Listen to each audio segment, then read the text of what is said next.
Captain Jake Morrison stood on the bridge of the UES Discovery and watched the stars through the main window. His ship was 3 months into a deep space mission to explore the Proxima Centauri system. The crew of 200 people had traveled farther from Earth than any human before them. Jake felt proud of what humanity had achieved, but he also felt small in the vast darkness of space. Lisa Warren walked up to him holding a data pad. She was the chief science officer and had been studying strange readings for the past week. Her face looked worried as she handed him the report. The sensors had picked up something unusual near the third planet of the system. The readings showed massive energy signatures that did not match any natural phenomenon they knew about. "Captain, we need to investigate this," Lisa said quietly.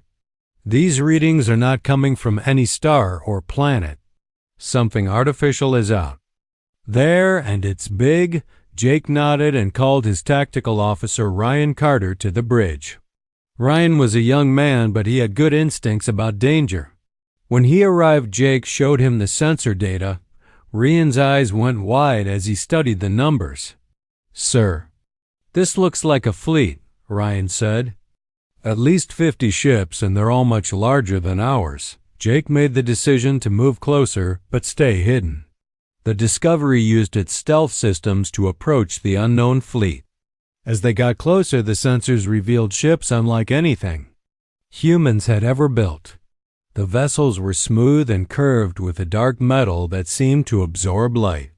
Each ship was at least 5 times larger than the Discovery. Lisa worked at her station trying to understand the alien technology. The ships used energy sources that human science could barely detect.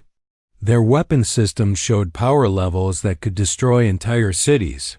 The fleet was arranged in perfect formation around a massive command ship that dwarfed all the others. Suddenly, alarms began ringing throughout the Discovery. Ryan's tactical display lit up with warnings. The alien fleet had detected them despite their stealth systems. Jake ordered all stop and prepared to make contact. He knew this moment would change human history forever. A transmission came through. On all frequencies. The voice that spoke was cold and mechanical. It used perfect English, which surprised everyone on the bridge. The aliens had somehow learned human language by scanning their ship's computers. "Primitive vessel, you will identify yourself," the voice commanded. "You have entered territory claimed by the hegemony. State your origin and purpose." Jake took a deep breath and opened a channel. "This is Captain Jake Morrison of the United Earth. Ship Discovery. We come in peace on a mission of exploration. We mean no harm to you or your people." There was a long pause before the alien voice responded. "Earth vessel, you are far from your home world. Your species is barely capable of interstellar travel. Why do you venture into space you cannot defend?" Lisa whispered to Jake that the aliens were scanning their ship with powerful beams. The Discovery's computer systems were being analyzed and copied. In minutes, the aliens would know everything about human technology and civilization. The alien voice spoke again with what sounded like amusement. "Your vessel is primitive beyond measure. Your weapons are crude projectiles and basic energy weapons. Your shields cannot withstand even our smallest ships. How did such a weak species achieve spaceflight?" Jake felt anger rising but kept his voice calm. "We may not have your advanced technology, but we have achieved much through hard work and determination. Perhaps we can learn from each other and become allies." The alien laughed, which was a harsh sound through the speakers. "Allies, you say? We are the hegemony, and we do not make allies with inferior species. We conquer and rule. Your planet Earth will submit to our authority." A new voice joined the transmission. This one carried more authority and spoke with commanding tones. "I am Commander Zektar of the Hegemony First Fleet. Your species will surrender unconditionally within 30 of your Earth days. If you refuse, we will take your world by force and eliminate all resistance." Jake's crew looked at him with fear and concern. He knew he had to respond carefully. "Commander, we are a peaceful people, but we will not surrender our freedom. Perhaps we can negotiate some other arrangement." Zektar's response was immediate and final. "There is nothing to negotiate, Primitive. 1. Your species has two choices: submit or be destroyed. We have conquered 1,000 worlds and none have ever successfully resisted us. Return to your Earth and tell your leaders what awaits them." 30 days and no more. The transmission ended abruptly. The alien fleet began moving away from the Discovery, but not before one of their smaller ships performed a weapons demonstration. A nearby asteroid the size of a mountain was completely vaporized by a single beam of energy. The message was clear. Jake ordered the Discovery to return to Earth immediately. As they jumped to faster than light speed, he wondered if humanity had any chance at all against such overwhelming power. The aliens seemed to view humans as nothing more than insects to be stepped on. But Jake remembered something his grandfather had told him about never giving up no matter how impossible things seemed. The journey home would take 2 weeks, and Jake used every moment to prepare his report. Humanity's first contact with alien life had become a countdown to possible extinction. The aliens thought humans were helpless, but Jake hoped they were wrong about that. Admiral Vorthak stood in the command center of his flagship and studied the tactical display showing Earth's solar system. The primitive planet hung in space like a blue marble waiting to be claimed. His fleet of 300 ships had arrived, exactly 30 days after the ultimatum was delivered. The humans had not responded with surrender as expected. "Admiral, the human vessels are positioning themselves around their world," reported his tactical officer. "They appear to be preparing for battle with their crewed ships." Vorthak laughed at the foolishness of the humans. Their largest warships were smaller than his scout vessels. Their weapons technology was centuries behind hegemony standards. He had conquered species far more advanced than these Earth dwellers, and none had lasted more than a few hours against his fleet. "Begin the demonstration," he ordered. "Target their largest city and show them what resistance will cost." The first wave of attacks struck Earth's major cities without warning. Hegemony plasma beams cut through human shields like they were made of paper. The defense stations that Earth had hastily built around their planet were destroyed in seconds. Admiral Vorthak watched the destruction with satisfaction, thinking the humans would surrender within the hour, but something unexpected happened. Instead of sending surrender signals, the humans began fighting back with desperate courage. Their ships swarmed around the larger hegemony vessels like angry insects. They used suicide attacks and ramming tactics that no civilized species would consider. Earth's surface, General Patricia Stone watched the battle from her command bunker deep underground. She had studied the alien attack patterns during the Tigzam's first hour of fighting and noticed something important. The aliens fought with predictable formations and relied completely on their superior technology. They did not adapt their tactics when facing unexpected resistance. "Send orders to all units," she commanded. "Avoid direct confrontation with their main fleet. Use hit-and-run tactics. Strike fast and disappear before they can respond." Patricia had been a military strategist for 20 years, and she understood that conventional warfare against the aliens would be suicide. But she also recognized that the aliens had made assumptions about how humans would fight. They expected surrender or traditional military responses, but humans were capable of much more creative solutions. Dr. Nathan Ross worked frantically in his laboratory studying pieces of alien technology recovered from the first attacks. The hegemony had been careless with their superiority and left wreckage behind when they destroyed human installations. Nathan's team included engineer Kelly Murphy, who had experience with experimental weapon systems. The alien shields operate On a specific frequency range, Nathan explained to Kelly as they examined a damaged alien fighter. If we can find the right frequency, we might be able to disrupt their defenses.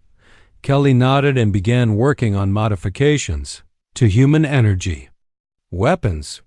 The process would take time, but she believed it was possible to level the fighting field at least partially.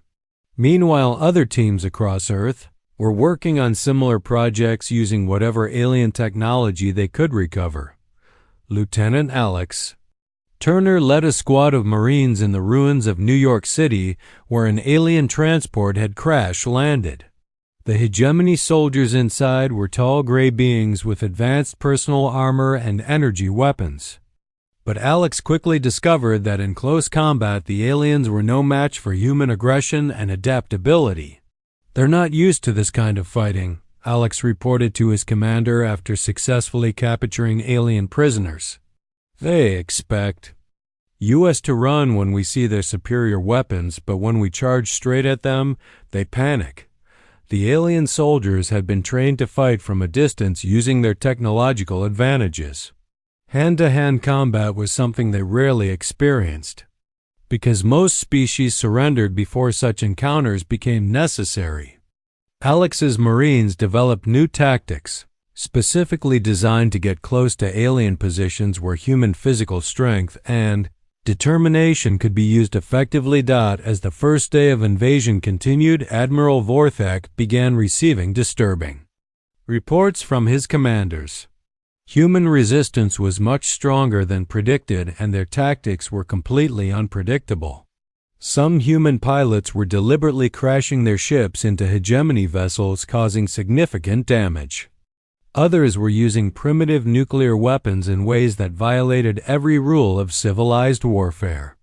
"Admiral, we have lost 12 ships to these suicide attacks," his aide reported nervously. "The humans are fighting like wild animals with no regard for their own survival." Vorthak studied the battle reports with growing concern. In hundreds of previous conquests, enemy species had either surrendered immediately or fought conventional battles that were easily won through superior firepower.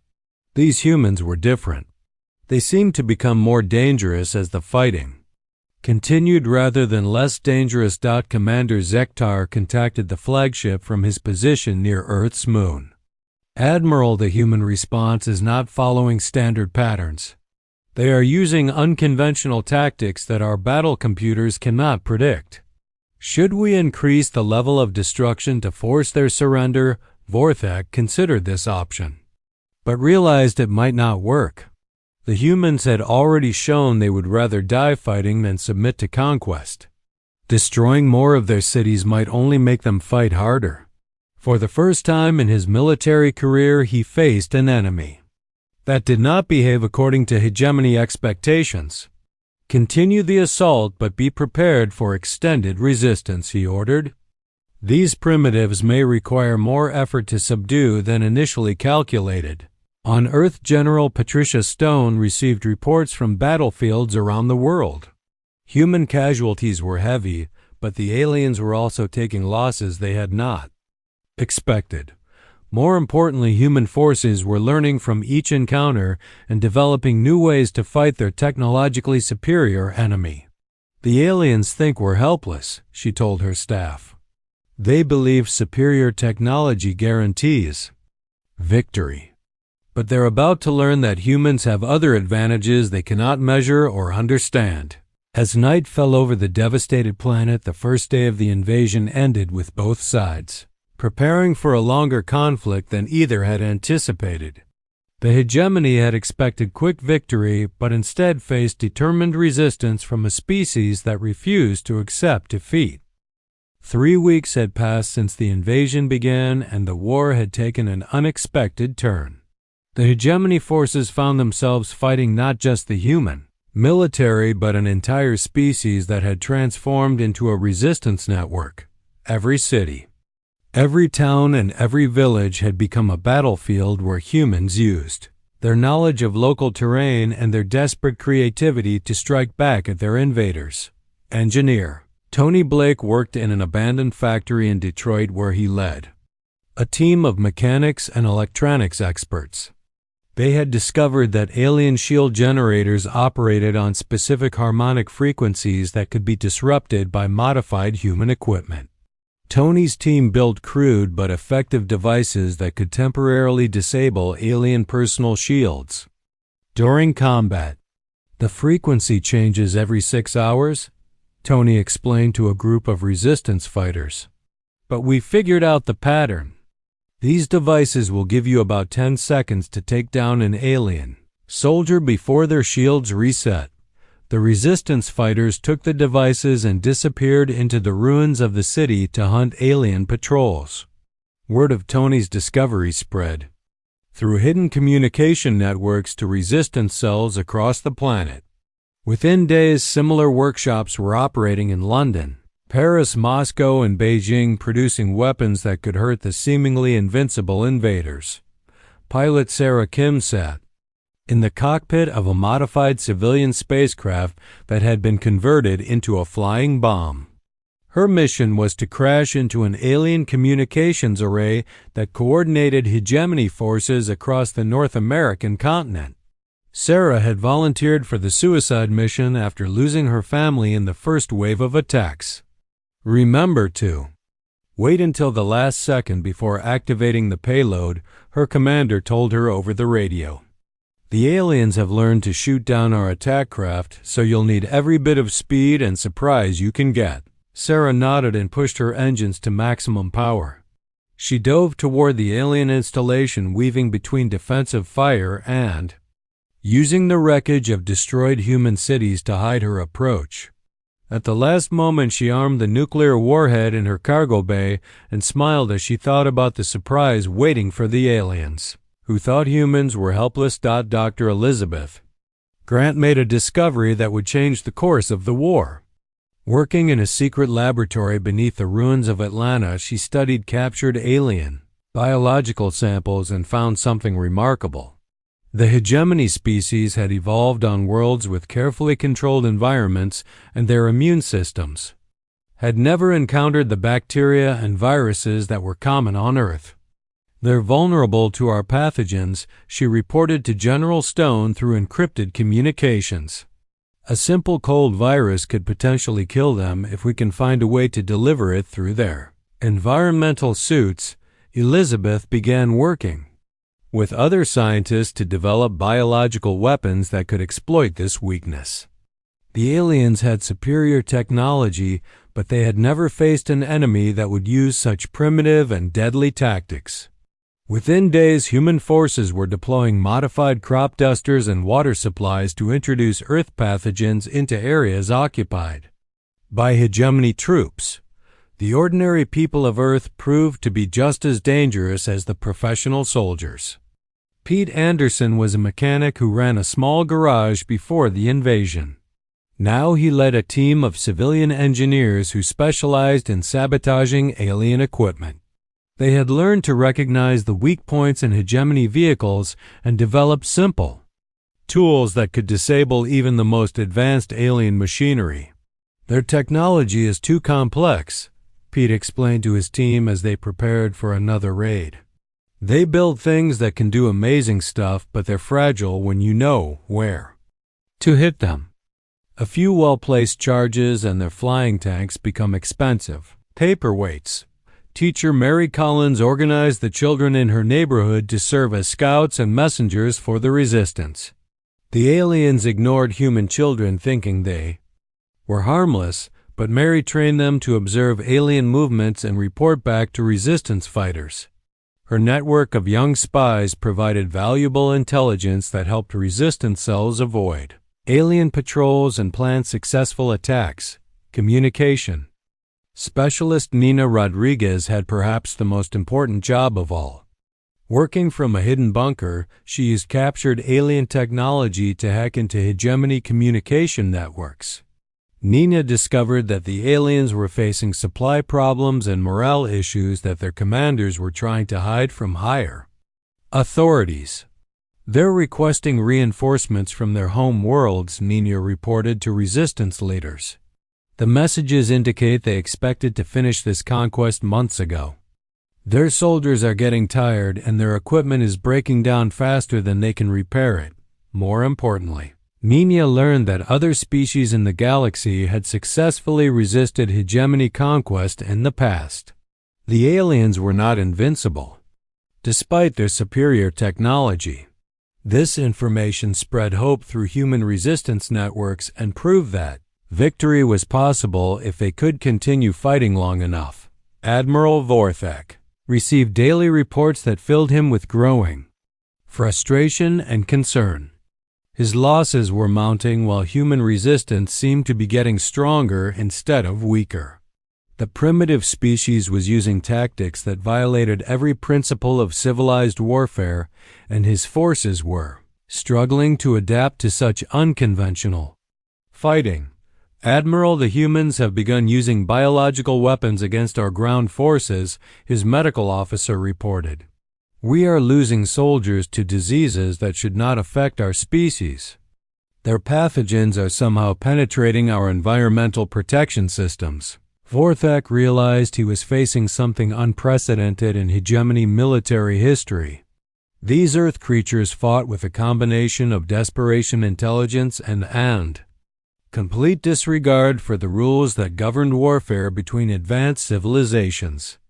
They used their own primitive nature as a weapon, turning every disadvantage into an unexpected advantage. Commander Zektar contacted him from the surface where hegemony forces were struggling to maintain control of major population centers.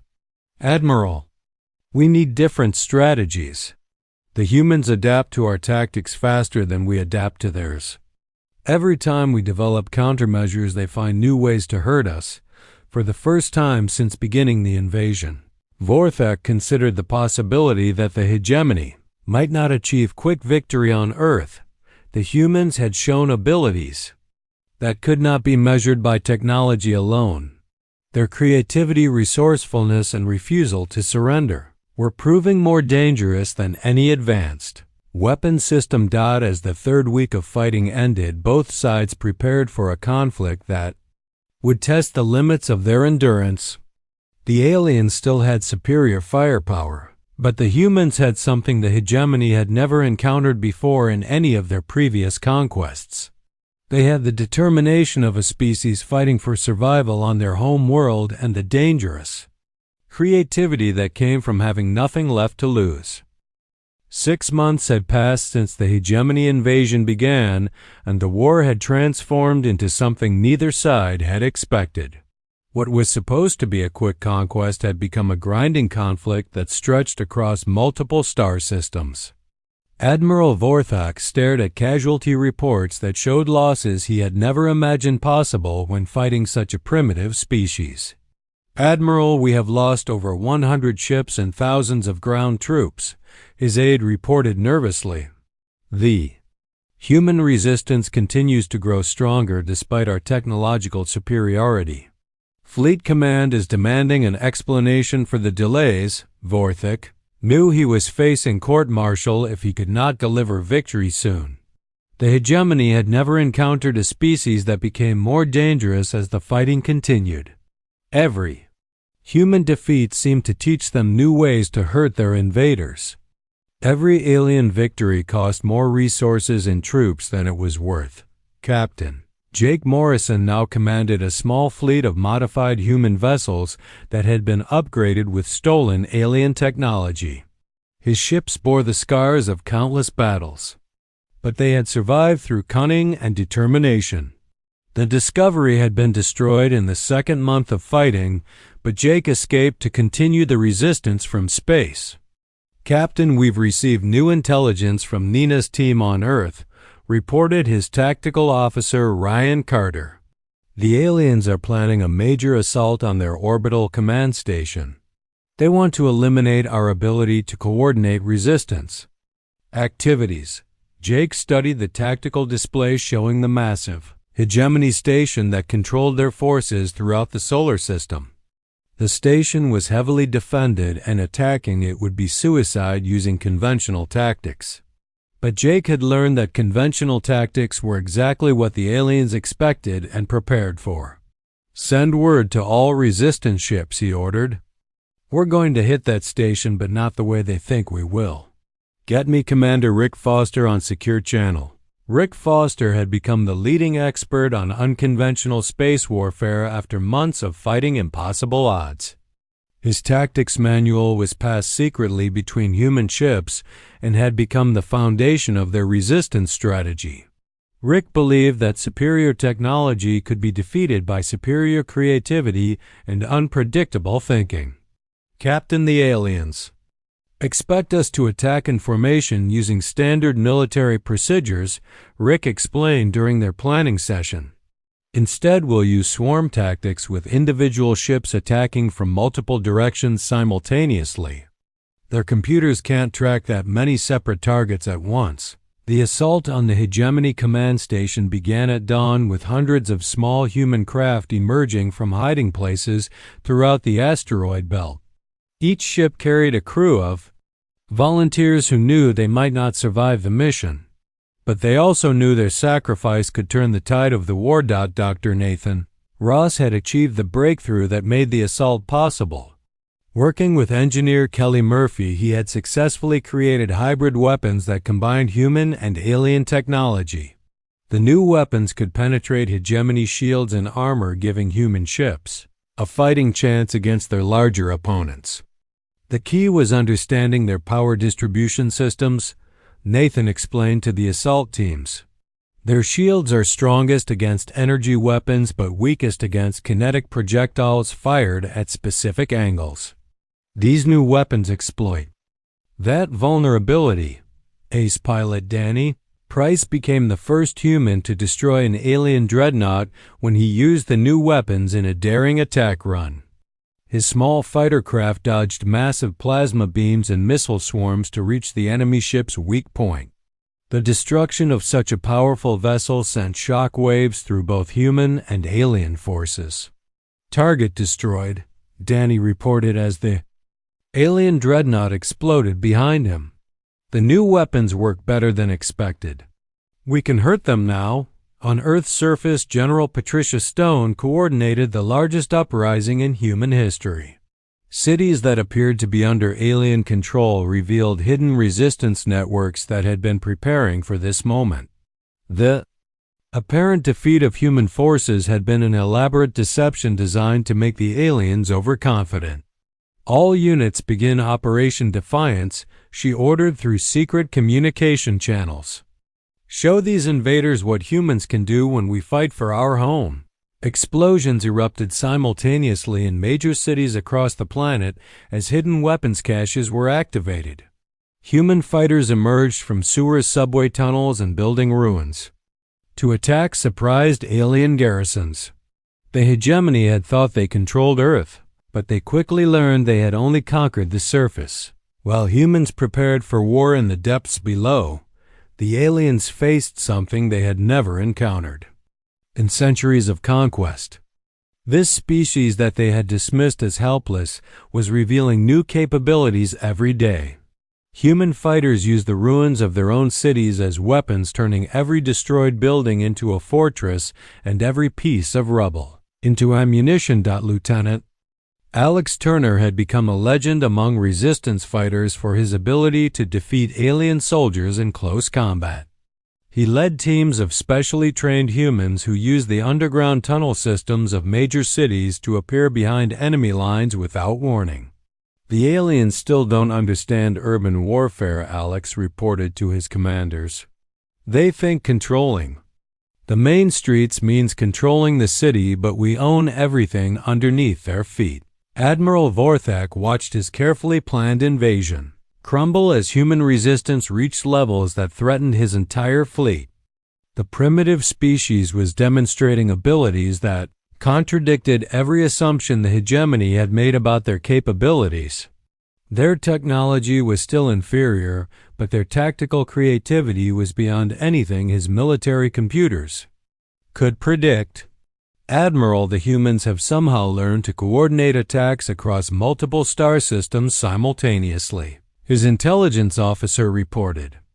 They're using our own communication networks against us while maintaining their own hidden channels. The command station assault succeeded beyond human expectations when Jake Morrison's fleet destroyed the primary control center that coordinated alien forces throughout the solar system. The loss of central command threw hegemony forces into confusion and allowed human resistance cells to launch successful attacks on isolated alien units. As the 6th month of fighting ended, both sides recognized that the war had reached a critical turning point. The aliens still possessed superior firepower, but their advantage was shrinking daily as humans learned to use captured technology and developed new tactics. More importantly, the hegemony was beginning to understand that they faced an enemy unlike any they had conquered before. The species they had thought was helpless had proven to be the most dangerous opponent in their military history. Human determination, adaptability, and refusal to accept defeat were qualities that could not be overcome by technology alone. The war was far from over, but the balance of power was shifting in ways that would determine the fate of both civilizations. The war entered its most decisive phase as humanity launched coordinated attacks across dozens of star systems. What had begun as a desperate defense of Earth had become a galaxy-wide rebellion against hegemony rule. The species that the aliens thought was helpless had become the catalyst for the largest uprising in galactic history. Captain Lisa Warren commanded her own vessel now after months of proving herself in battle against impossible odds. Her mission was to liberate human colonies that had been captured during the early stages of the invasion.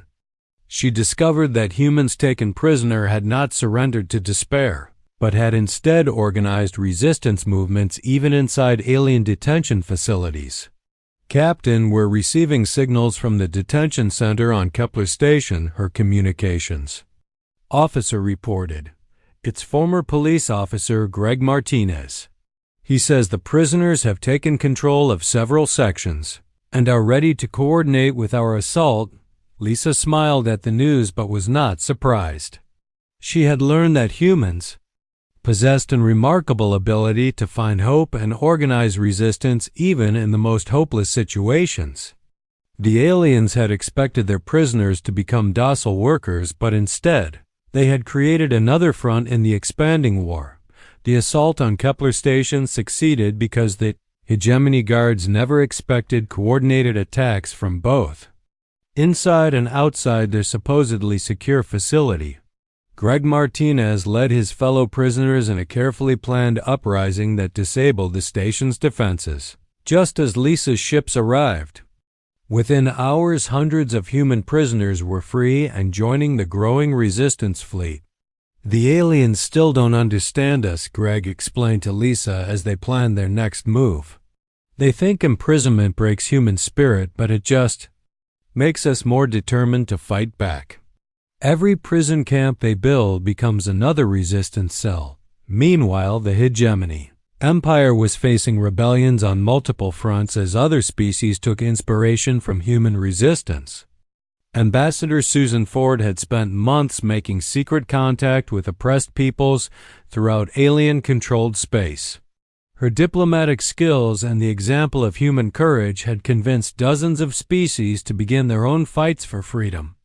The hegemony built their empire by convincing everyone that resistance was impossible, Susan reported to Earth Command. But humans have proven that any species can fight back if they have enough determination. The entire galaxy is watching what we do here.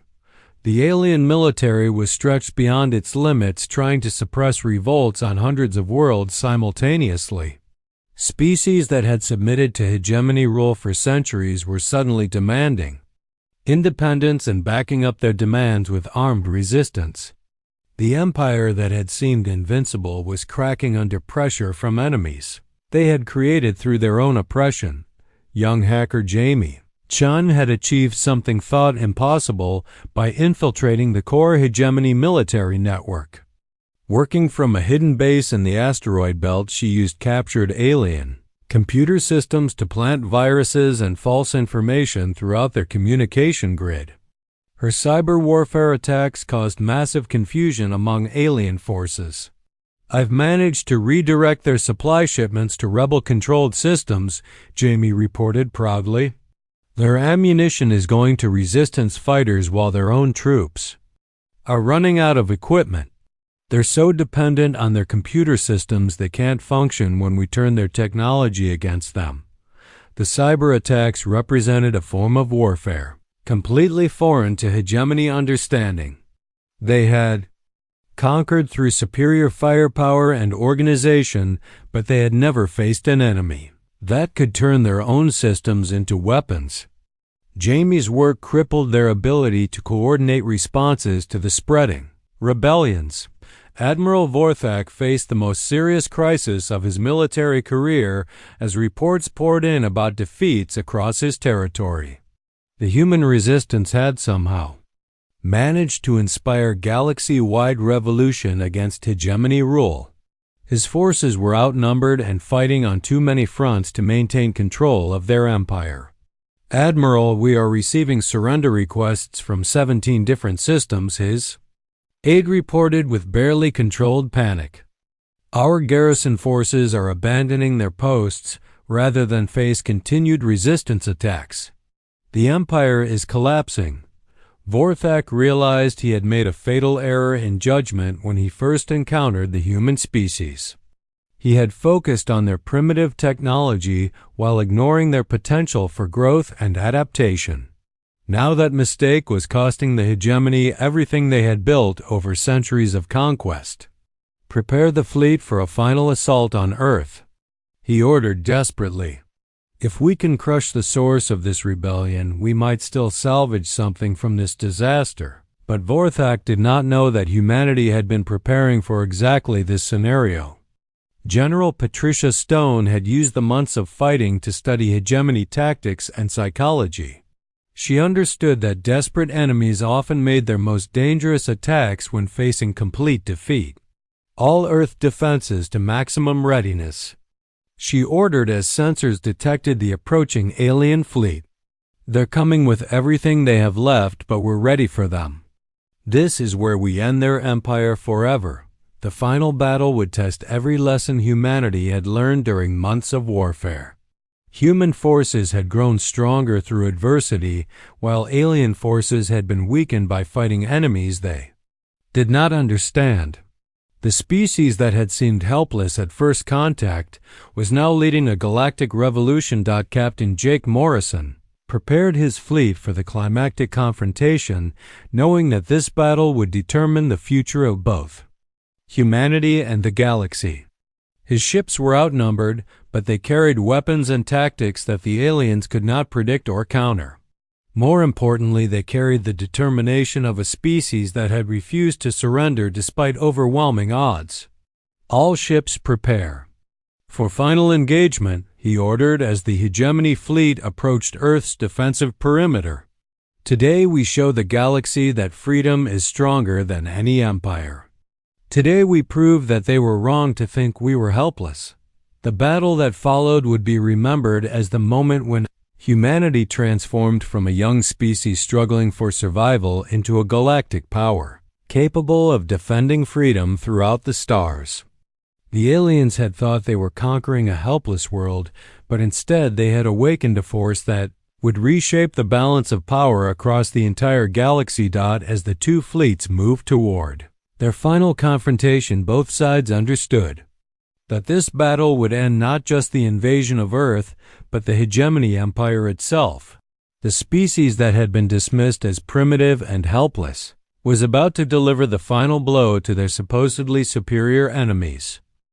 The final battle erupted across Earth's solar system as two civilizations fought for the right to determine the future of the galaxy. Admiral Vorthak led the last intact hegemony fleet in a desperate assault designed to crush human resistance once and for all. But he faced an enemy that had been transformed by months of warfare into something far more dangerous than the primitive species he had first encountered. Captain Jake Morrison coordinated the human defense from his flagship as hundreds of ships engaged in the largest space battle in galactic history.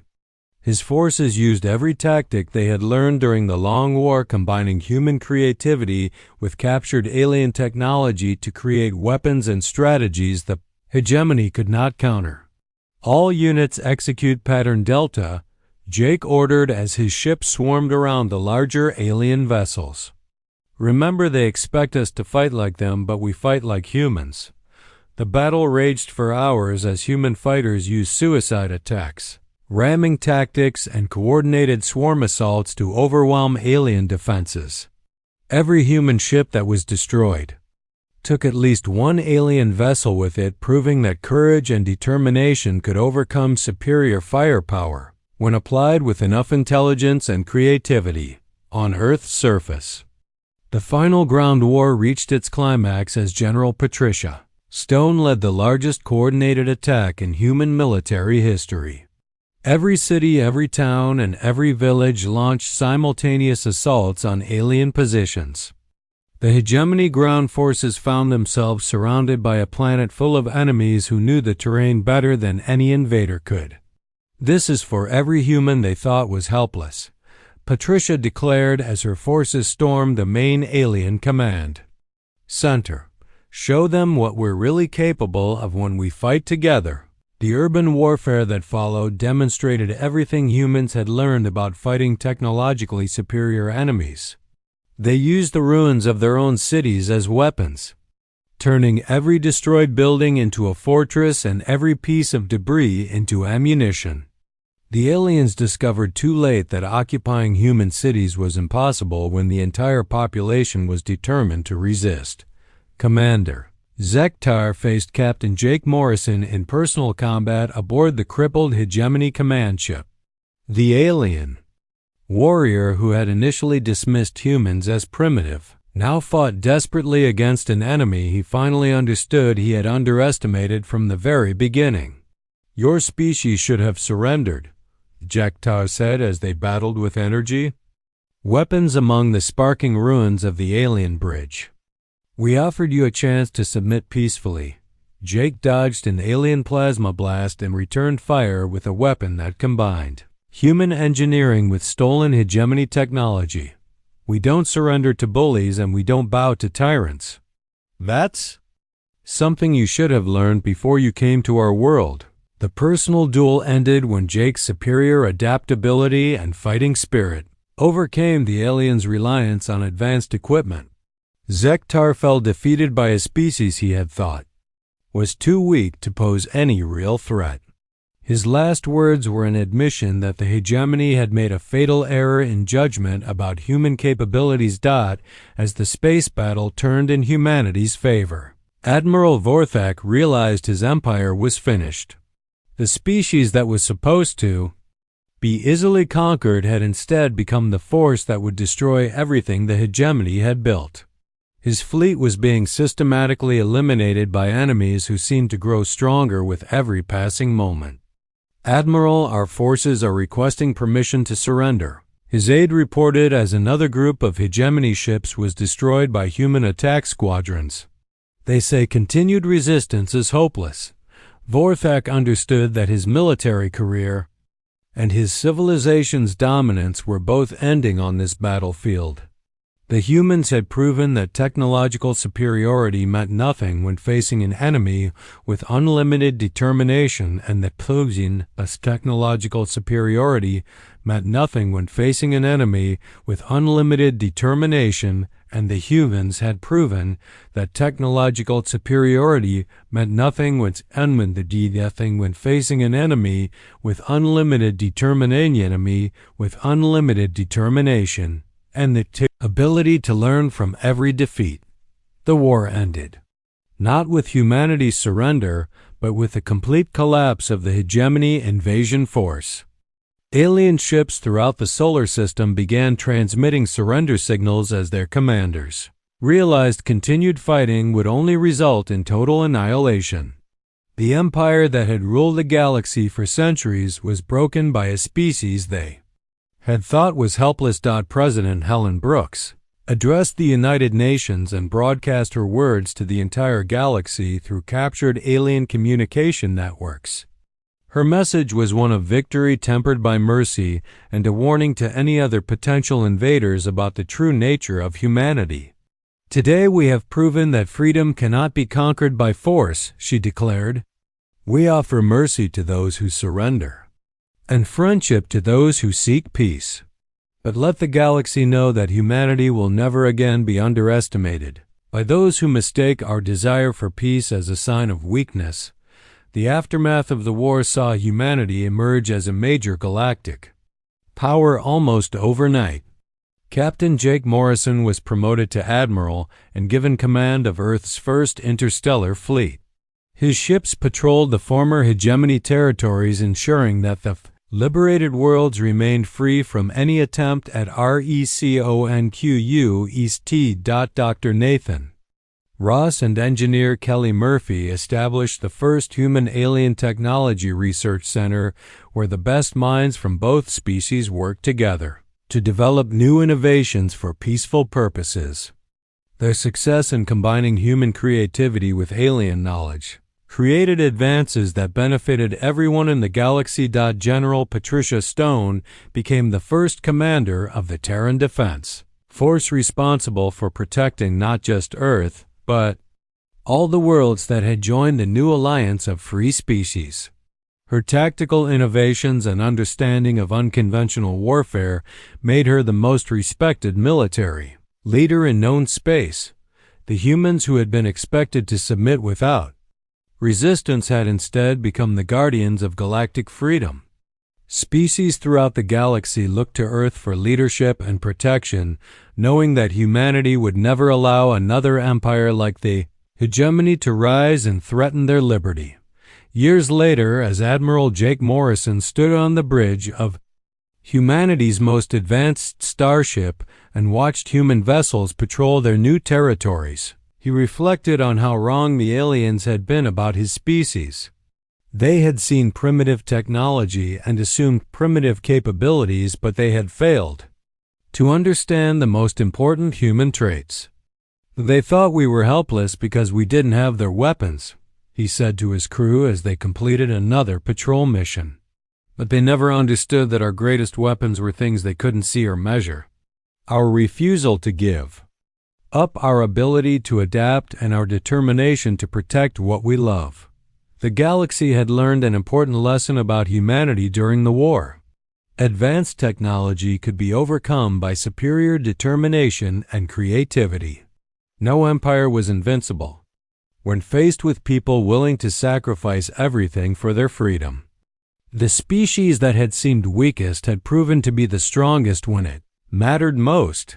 The hegemony's greatest mistake was believing that underestimating humanity would be just another successful conquest. Instead, it became the last mistake their empire would ever make, as they learned too late that humans fight back